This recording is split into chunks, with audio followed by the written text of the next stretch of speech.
말씀은 오늘 시편 106편 1편에서 15절까지입니다. 할렐루야. 여호와께 감사하라. 그는 선하시며 그 인자하심이 영원하리로다. 누가 능히 여호와의 권능을 다 말하며 주께서 받으실 찬양을 다 선포하랴. 정의를 지키는 자들과 항상 공의를 행하는 자는 복이 있도다. 여호와여, 주의 백성이 베푸시는 은혜로 나를 기억하시며 주의 구원으로 나를 돌보사 내가 주의 택하신 자가 형통한 보고 주의 나라의 기쁨을 나누어 가지게 하사 주의 유산을 자랑하게 하소서. 우리가 우리의 조상들처럼 범죄하여 사악을 행하며 악을 지었나이다. 우리의 조상들이 애굽에 있을 때 주의 기이한 일들을 깨닫지 못하며 주의 크신 인자를 기억하지 아니하고 바다 곧 홍해에서 거역하였나이다. 그러나 여호와께서는 자기의 이름을 위하여 그들을 구원하셨으니 그의 큰 권능을 만인이 알게 하려 하심이로다. 이에 홍해를 꾸짖으시니 곧 마르니 그들을 인도하여 바다 건너가기를 마치 광야를 지나감 같게 하사 그들을 미워하는 자의 손에서 구원하시며 그 원수의 손에서 구원하시고 그들의 대적들을 물로 덮으심에 그들 중에서 하나도 살아남지 못하였도다. 이에 그들이 그의 말씀을 믿고 그를 찬양하는 노래를 불렀도다. 그러나 그들은 그가 행하신 일을 곧 잊어버리며 그의 가르침을 기다리지 아니하고 광야에서 욕심을 크게 내며 사막에서 하나님을 시험하였도다. 그러므로 여호와께서는 그들이 요구한 것을 그들에게 주셨을지라도 그들의 영혼을 세약하게 하셨도다. 아멘. 아멘. 예, 할렐루야. 아멘. 예, 오늘 주님께서 저희들에게 주신 말씀이 시편 106편 1절에서 15절입니다. 여러분들 너무 잘 아시는 말씀이기도 한데요. 복효근 시인의 어떤 나쁜 습관이라는 아주 재미있는 시가 있어서 여러분들에게 한번 소개를 시켜드리려고 합니다. 이 시인이 하루는 일을 마치고 돌아가는 길에 자기가 살고 있는 아파트에 같은 동에 사는 아저씨를 만났습니다. 그 아저씨하고 나눈 이야기들을 담은 시가 어떤 나쁜 습관이라는 그 제목입니다. 제목이 너무 재밌어서 제가 읽다가 아저씨가 엘리베이터를 탈 때마다 매번 한 층을, 자기가 내려야 되는 층 말고 한 층을 꼭 올라가셔서 밑으로 걸어 내려가시는 거예요. 너무 궁금한 겁니다. 그래서 시인이 물어봤어요. 아저씨, 왜 위층 한 층 더 올라가셔서 밑으로 내려오시냐? 그랬더니, 내가 말이야, 원래 내리려고 했는데 모기들이 내가 사는 층에 딱 내리면 죄다 나를 쫓아 들어와. 그래서 한 층 더 올라가서 모기들을 거기서 다 내보내고 한 층을 걸어서 내려오니까 너무 좋더라는 거예요. 그래서 자네도 한번 해보게라고 권고까지 그렇게 얘기를 하더라는 겁니다. 그래서 이 아저씨의 이야기를 듣고 시인이 결심을 했죠. 여름날이면 항상 자기가 내리는 거 말고 그 아저씨가 살고 있는 층에 내려서 다시 2층으로 걸어 올라갔다는 얘기를 한 시가 바로 어떤 나쁜 습관이라는 얘기입니다. 참 나쁜 습관이죠. 그죠? 세상에는 참 나쁜 습관이 참 많습니다. 그죠? 여러분들에게는 어떤 나쁜 습관이 있으십니까?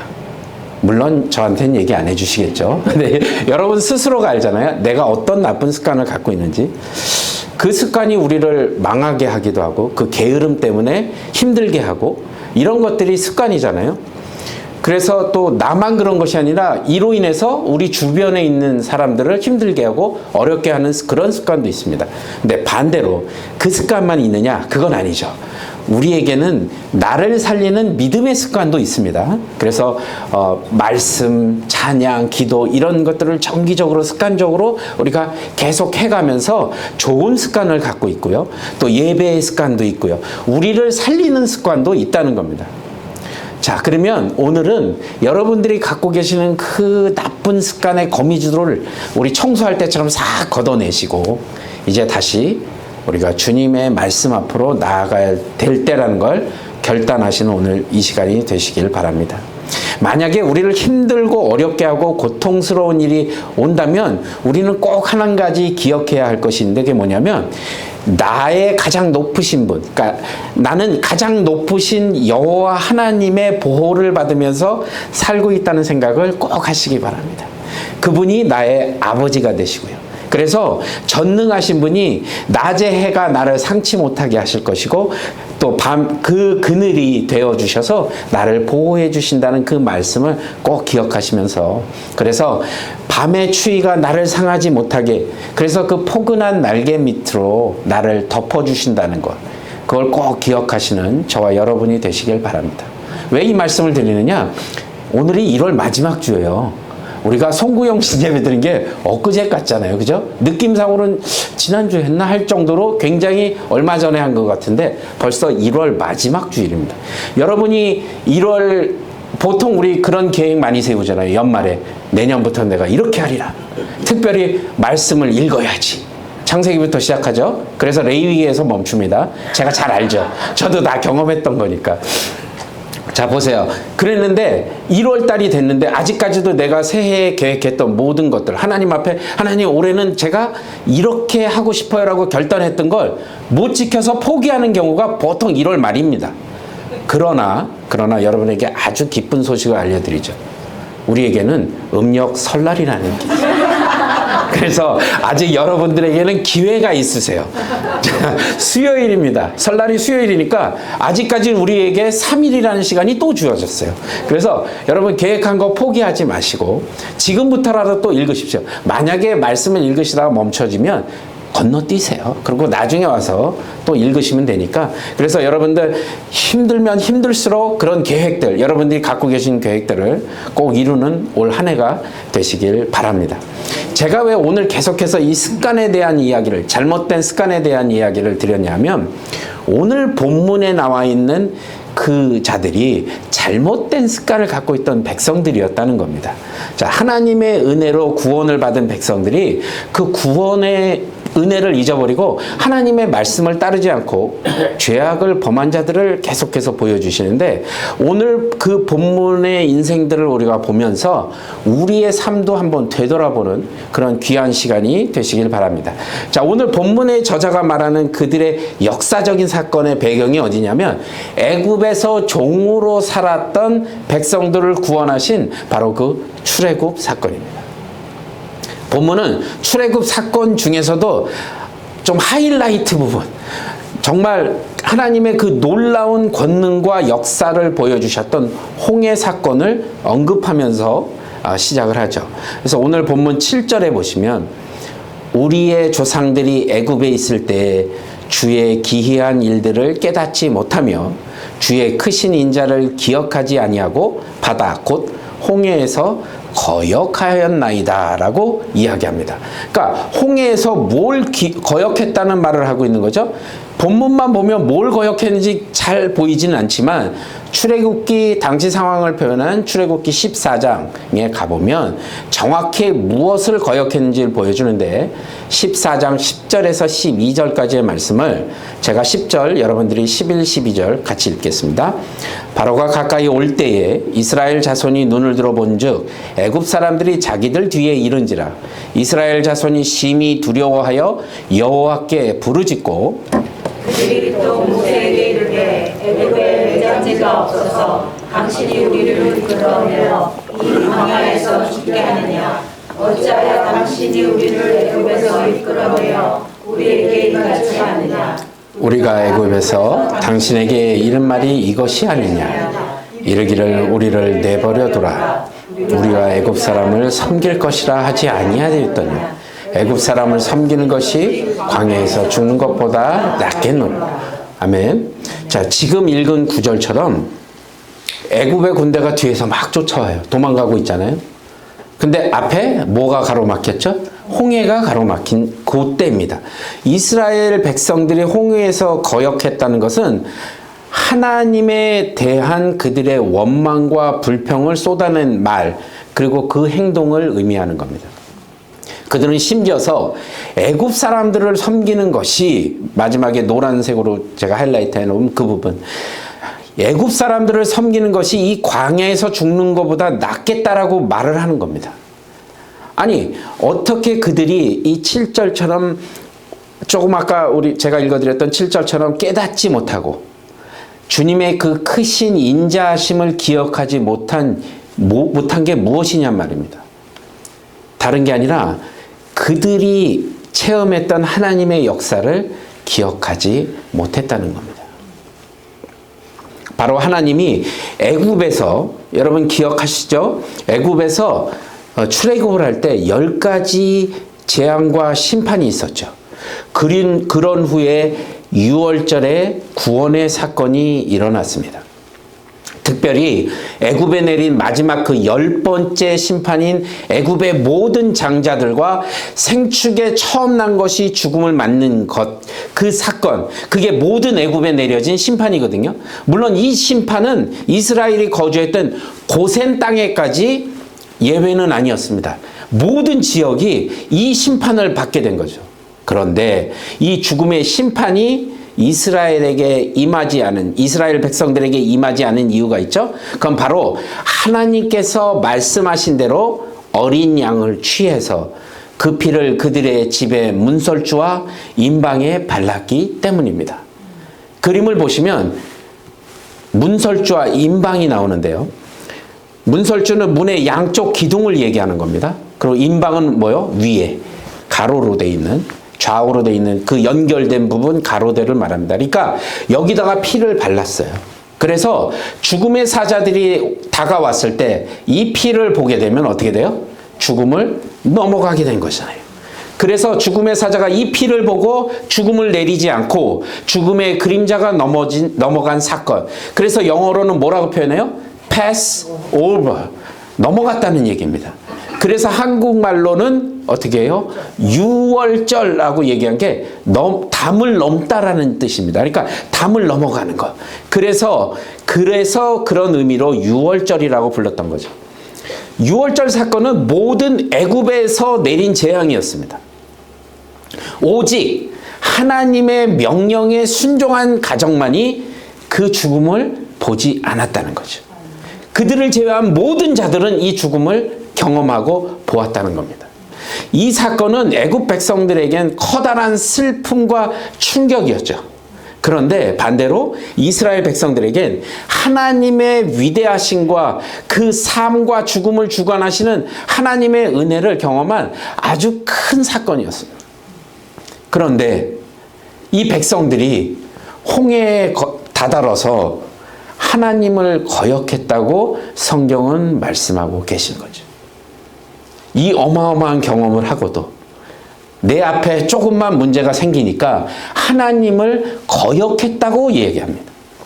하나님께 쏟아냈던 그들의 불평과 불만과 원망과 좌절은 결국 하나님을 내가 믿을 수 없다는 그 불신에서부터 시작이 됐고, 내가 믿을 수 없습니다라고 선언한 거랑 똑같다는 거죠. 그들이 전에 경험했던 하나님은 뒤에서는 애국 군대요, 앞에는 홍해가 가로막힌 환경에서는 아무 소용이 없었다는 겁니다. 그들에게는. 결론적으로는 그 믿음을 잃어버린 것이죠. 하나님을 신뢰하는 그 믿음을 잃어버린 겁니다. 사랑하는 여러분, 오늘 우리의 그 믿음의 모습이 어떤지 한번 되돌아보시기 바랍니다. 우리가 지금 성경을 읽으면서 당시의 이스라엘 백성들을 얘기하고는 있지만 여러분 스스로에게 한번 물어보시기 바랍니다. 우리는 얼마나 하나님의 말씀을 신뢰하고 의지하고 있냔 말입니다. 매일매일의 삶 가운데, 특별히 내가 어떤 문제를 다다랐을 때, 그 문제에 부딪혔을 때 우리가 가장 먼저 생각하는 게 하나님이신가요? 아니면 세상의 방법이신가요? 그걸 생각해 보라는 겁니다. 우리는 오늘 왜 하나님이 허락하신 은혜와 사랑에도 여전히 낙심하고 좌절하고 쓰러져 가느냐 말입니다. 왜요?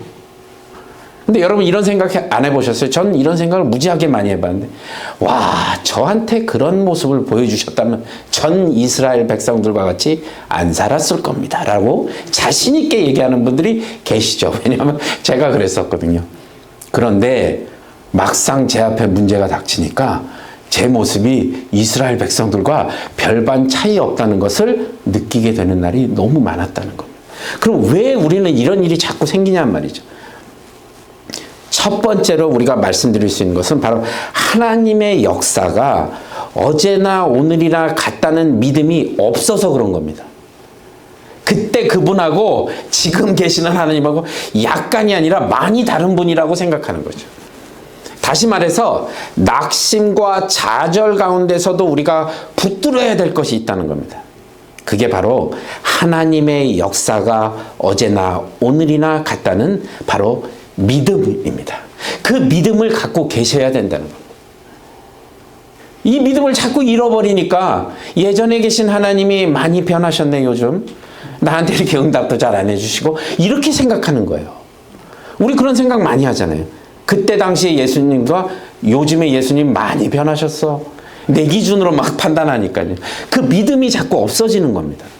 히브리서에는 믿음을 바라보는 것들의 실상이요. 믿음은 바라보는 것들의 실상이요. 보이지 않는 것들의 뭐요? 증거라는 말씀과 함께 믿음의 선배들이 이로써 증거를 얻었다라고 얘기하면서 히브리서 11장, 믿음장이라고 하는 히브리서 11장 6절에 다음과 같이 선언합니다. 우리 함께 읽어보겠습니다. 시작. 믿음이 없이는 하나님을 기쁘시게 하지 못하나니 하나님께 나아가는 자는 반드시 그가 계신 것과 또한 그가 자기를 찾는 자들에게 상 주시는 이심을 믿어야 할지니라. 아멘. 아멘. 이스라엘 백성들은요, 6월절에 경험했던 그 죽음과 생명의 사건처럼 홍해가 가로막혀 있을 때에도 애국 군대가 나를 따라왔을지라도 하나님이 역사하실 것을 반드시 믿었어야 하는데 그들은 믿지 않았다는 겁니다. 진실로 문제는 하나님은 늘 그곳에 계신데, 늘 항상 똑같으신데 결국 우리의 믿음이 자주 변하는 것이 그게 바로 문제라는 겁니다. 하나님은 우리에게 정말 신실하게 해주셨는데 결국 우리를 보면 매 순간 감정과 상황에 따라 변할 때가 너무 많다는 겁니다. 이유와 핑계가 너무 많아졌어요. 조금 힘겨운 일이 있으면 기도하기보다는 세상의 힘을 빌리려고 먼저 노력한다는 겁니다. 결국 사는 문제 때문에 예배도 멀리하게 되고요. 말씀과 기도 생활도 게을리하게 할 때가 얼마나 많느냐고 스스로 한번 질문해 보시기 바랍니다. 교회 안 나오시는 분들한테 왜 교회에 요즘 안 보이세요? 자주 왜 안 보이세요라고 말하면 대부분은 뭐라고 그러시나요? 제가 요즘 바빠서요. 얼마나 바쁘신지 모르겠어요. 한 주일 동안 받은 직장에서의 스트레스도 있고요. 할 일도 너무 많고 그래서 주일은 좀 쉬어야겠습니다가 대부분의 대답입니다. 우리는 이렇게 하나님께 우리의 조건만을 앞세우는 믿음으로 살지 않았는지 한번 되돌아보시기 바랍니다. 우리가 지켜야 하는 믿음이 어디에 있는가를 한번 깊이 생각해 보셔야 한다는 것이죠. 그게 우리가 가져야 될 믿음입니다. 두 번째로 오늘 인생이 하나님이 허락하신 은혜와 사랑에도 여전히 낙심하고 좌절하여 쓰러지는 이유, 다시 말하면 낙심과 좌절 가운데서 붙들어야 할 것이 첫 번째 뭐였죠? 믿음이었죠? 두 번째는요? 같이 읽어볼까요? 하나님이 하신 일을 잊지 말아야 할. 우리는 기억상실증에 좀 걸린 사람들 같아요. 매일매일 보면. 제가 요즘 깜빡깜빡합니다. 그래서 집사님 한 분이 목사님 너무 잘 잊어먹으시니까 그렇게 추적기 같은 거를 제 열쇠에다 붙여주셨어요. 그 이후로는 열쇠를 거의 잊어먹지 않습니다. 왜냐면 붙여놓으니까 안 잊어먹더라고요. 근데 안 붙여놨을 땐 정말 깜빡깜빡하고 마치 잊어먹죠. 그런데 우리의 삶이 그렇다는 거예요. 하나님이 우리에게 주신 은혜와 이 어마어마한 것들은 왜 이렇게 잘 잊어먹는지 모르겠어요. 자, 오늘 본문 13절에 보시면 이렇게 되어 있습니다. 그러나 그들은 그가 행하신 일을 곧 잊어버리며 그의 가르침을 기다리지 아니하고. 자, 앞에서 제가 6월절 사건 언급했잖아요. 6월절의 사건의 그 감격을 잊어버리고 믿음을 버렸던 이스라엘 백성들에 대해서 말씀을 생각해 봤습니다. 이런 그들의 연약함과 불신에도 오늘 본문 8절부터 11절까지를 잘 읽어보면 저는 가능하지만 아직 부족해서 그런가요? 하나님은 그들에게 구원의 은혜를 베푸십니다. 자, 8절에서 11절인데 제가 8, 9, 여러분들이 10, 11, 12까지 한번 쭉 읽어볼게요. 그러나 여호와께서는 자기의 이름을 위하여 그들을 구원하셨으니 그의 큰 권능을 만인이 알게 하려 하심이로다. 이에 홍해를 꾸짖으시니 곧 마르니 그들을 인도하여 바다 건너가기를 마치 광야를 지나감 같게 하사 그들을 구원하는 자의 손에서 구원하시며 그 원수의 손에서 구원하셨고 그들의 대적들을 물러엎으시매 그들 중에서 하나도 살아남지 못하였더라. 이에 그들이 그의 말씀을 믿고 그를 찬양하는 노래를 불렀도다. 아멘. 자, 8절을 보시면 뭐로 시작해요? 그러나라로 시작합니다. 그러나 하나님은 이스라엘 백성들이 그렇게 거역하고 하나님의 말씀을 거역하는 백성들이었지만 그러나 하나님은 그들을 자신의 이름을 위해서 구원하셨다고 말씀합니다.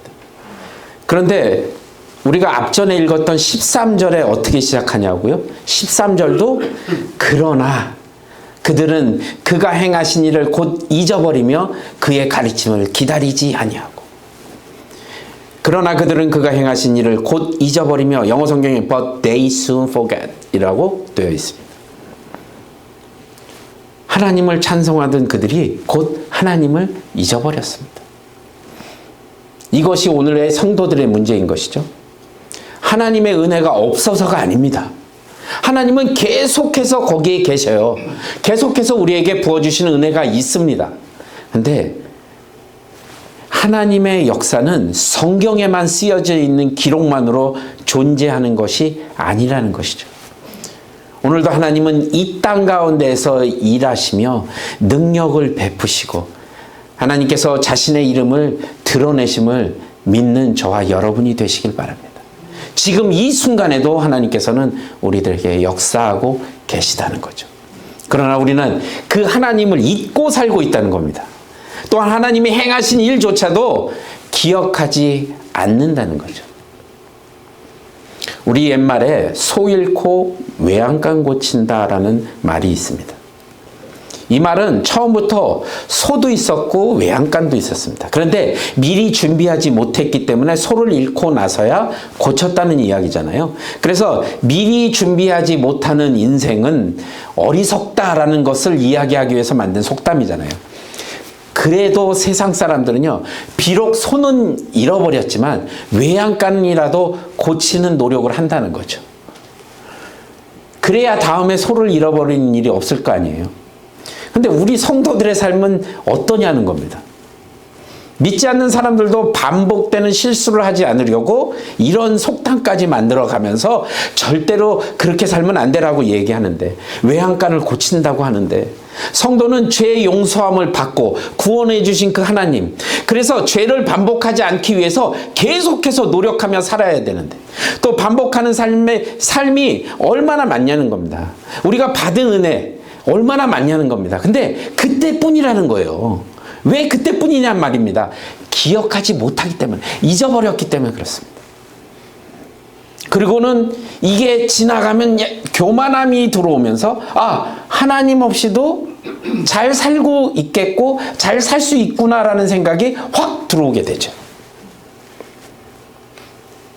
본문의 이스라엘 백성들처럼요, 여전히 받은 은혜를 잃어버리고 쏟아버리는 삶을 말하는 겁니다. 만일 우리가 하나님의 은혜를 쉽게 잊어버리는 인생이라면 여러분, 아주 심각하게 여러분들에게 말씀드리고 싶습니다. 그렇다면 지금 나는 하나님과 어떤 관계로 맺고 살아가시는지를 한번 뒤돌아보시기 바랍니다. 자, 예를 하나 더 드릴게요. 제가 언젠가 한번 성경 공부 시간에 한번 얘기했던 것 같은데, 저하고 아내하고 연애할 때 좀 거리가 있었거든요. 꽤 멀었습니다. 여기서 한 마리에타 정도? 그런데 뉴욕 지역은 다리를 건너갔었어야 돼요. 그래갖고 지역 번호가 완전히 다릅니다. 거기랑 여기랑. 지금처럼 핸드폰이 있었던 시대도 아니고. 그러면 제가 쿼러를 이만큼을 바꿨고. 조금 넣고 전화하면 거기서 돈 넣으라고 계속 나오거든요. 공중전화에서. 그러면 이제 돈 넣고 해갖고 계속. 그런데 돈이 아깝다는 생각도 안 했고요. 그 시간이 지겹다는 생각도 안 했고요. 아시잖아요. 여러분 다 그 경험 하셨잖아요. 저만 경험한 겁니까? 왜 저만 그렇게 쳐다보시죠? 여러분들 다 경험하신 거 아니에요? 사랑하는 사람. 그 사랑하는 사람들과 관계를 유지하기 위해서 서로 깊은 헌신과 사랑을 확인하기 위해서 자기 나 사랑해, 나도 사랑해 요거 듣고 싶어갖고 안 그러셨나요? 그러셨잖아요. 하나님은 계속해서 얘들아 나 너 사랑해 라고 계속해서 말씀하시는데 이러고 지금 우리는 뒤돌아서 있지 않냐는 겁니다. 지금은 좀 모르겠는데 그때는 제가 돈 쓰는 걸 굉장히 어려워하지 않았습니다. 사랑하는 사람을 위해서라면 막 선물 막 보면 이거 요즘은 조금 그게 줄어들었어요. 반성하고 있습니다. 그런데 어쨌든 그런 것조차도 아깝지 아니하고 볼 때마다 생각나고 이런 사랑의 관계가 하나님은 계속해서 유지하고 계시는데 일방적으로 우리 쪽에서 잊어먹고 있는 겁니다. 저는 하나님과의 관계도 별반 다르지 않다고 생각합니다. 하나님을 사랑하고 신뢰하는 관계는 늘 마음을 전하는 믿음과 헌신의 삶이 있어야 한다는 거죠. 뭘로 증명하겠냐는, 사랑하는 말만 그냥 하면 끝인가요? 표현해야죠. 내가 사랑하면 사랑한다는 것을 표현해야 됩니다. 하나님께서 우리를 사랑하신다고 하면 하나님 우리도 사랑해요라면 그 표현의 방법을 여러분들 뭘로 하시겠냔 말입니다. 우리들의 삶으로 보여드리면 돼요. 제가 하나님이 이렇게 시키셔서 이렇게 살고 있습니다라는 그 모습을 보여드리는 것, 그 표현을 하는 것, 매일매일의 삶 가운데. 그래서 제가 올해 말씀도 언약의 말씀을 지켜 행하라는 말씀을 드렸던 이유가 여러분들 머리만 커져서는 안 된다는 겁니다. 교회를 10수년 다녔고 정말 오래 다녔는데도 내 삶이 변하지 않는다면 뭔가 문제가 있다는 걸 알아채셔야 돼요. 이제는. 내 삶에서 그게 드러나지 않으면 하나님의 말씀은 울리는 꽹과리와 같다. 아무 소용이 없다는 얘기입니다. 믿음이 있어도 자꾸 잊어버리게 되는 거. 여러분 교회에서 직분을 맡으신 게 있으십니까? 섬기는 봉사가 뒷전이 되어서는 안 된다는 거죠. 기쁨으로 섬기셔야죠. 마음과 정성을 다해서 여러분들이 준비한 예배를 하나님 앞에 드리는 겁니다. 건강하게, 또 이웃을 위해 쓸 수 있게, 또 선교를 하고 계시는 선교사님들의 서포트를 위해서 쓸 수 있는 것들을 우리가 표현해야죠. 그리고 기도와 말씀에 전심을 다하시고 또 사랑하는 섬기는 일에 감사해야 하는 그런 삶을 여러분이 사셔야 한다는 겁니다. 이 관계는요, 여러분, 계속 반복해서 얘기하지만, 교회만은 그래서는 안 된다는 거예요. 교회 안에서만 막 열심히 하고 사랑하는 표현하고, 교회만 그럴 것이 아니라, 내가 살고 있는 가정 안에서도, 내가 일하고 있는 직장 가운데서도 계속해서 표현하시고, 그렇게 사셔야 된다는, 그 삶이 변해야 된다는 겁니다. 누가 만났는데, 집사였어? 이렇게 얘기하는 경우가 있으면 안 되겠잖아요. 저분이 목사래? 라면 그 무슨 뜻이에요? 그 삶으로 보여준 게 아무것도 없다는 거잖아요. 여러분, 우리가 이런 삶을 살지 못하는데 하나님한테 하나님 사랑해라고 말을 한다면 그 말은 거짓이라는 거죠. 하나님을 사랑하는데 내 삶이 바뀌지 않는다면 거짓말하는 거잖아요. 정말 부담스럽지만 요한일서 4장 20절에는 우리의 관계를 이렇게 얘기합니다. 함께 읽겠습니다. 시작. 누구든지 하나님을 사랑하노라 하고 그 형제를 미워하면 이는 거짓말하는 자니 보는 바 그 형제를 사랑하지 아니하는 자는 보지 못하는 바 하나님을 사랑할 수 없느니라. 아멘. 하나님과 친밀한 관계가 되고 하나님의 은혜를 잊지 않는 것은 오늘 우리가 헌신하는 삶의 현장과 교회의 삶이 어떤가 돌아보면 되는 거죠. 주 안에서 사랑하는 여러분, 오늘 우리의 삶을 다시 한번 되돌아보면서 하나님을 늘 기억하는 주 안의 성도들이 다 되시길 주님의 이름으로 간절히 축복합니다. 오늘의 말씀을 마무리하면서 오늘 우리가 하나님의 은혜와 사랑으로 회복되기 위한 삶을 간단하게 보겠습니다. 다시 한번 짚어볼게요.